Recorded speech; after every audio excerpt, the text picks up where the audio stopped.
آپ کسی سے بیعت ہوئے، مجھے ایک کہنے لگا وہ میں فلاں سے بیعت ہوا تھا اور انہوں نے کہا کہ یوں ہے تو میں نے بیعت ہی ختم کر دی۔ میں نے کہا واہ، تو کیوں کسی بات پہ اختلاف ہوا؟ بھائی اختلاف ہو جاتا ہے۔ عبداللہ ابن ابی کا جنازہ رکھا ہے، صفے درست ہیں، پیغمبر آ رہے ہیں، عمر پیچھے سے منع کر رہے ہیں، روک رہے ہیں۔ رائے کا اختلاف تو ہو سکتا ہے نا، لیکن ادب اپنی جگہ۔ اللہ کے نبی نہ پڑھیں، اللہ کے نبی یہ منافق اس کی نماز جنازہ نہ پڑھیں۔ ماں عمر دنیا کیا کہے گی، یہ محمد اب اپنے لوگوں کی جنازے بھی نہیں پڑھتا؟ لوگوں کو تو نہیں پتا نا۔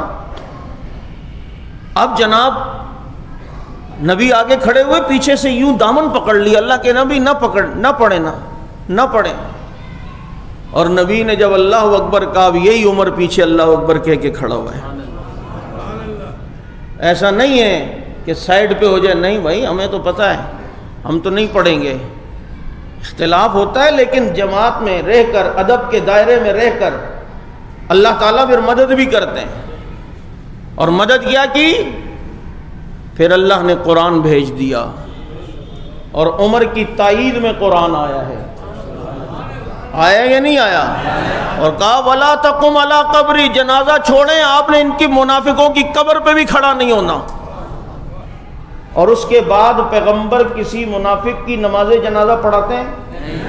بھائی ابھی تک حکم نہیں آیا تھا تو پڑھا لی، جب حکم نہیں آیا تھا تو، جب آ گیا پہلے منع نہیں تھا، اب جب منع کر دیا تو اب جناب اس کے بعد ایسا ہوا ہے؟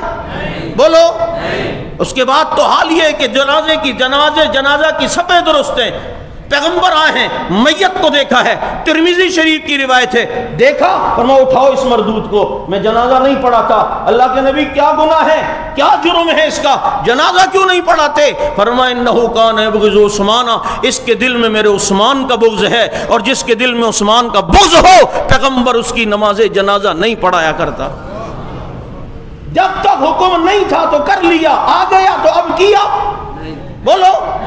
اب کوئی خدا نخواستہ پیغمبر پہ اعتراض کرے، ہو جی منافق کی نماز جنازہ پڑھ لی، اللہ نے منع نہیں کیا ہوا تھا؟ جب منع کر دیا اب کس کے بعد کسی منافق کی نماز جنازہ پڑھی؟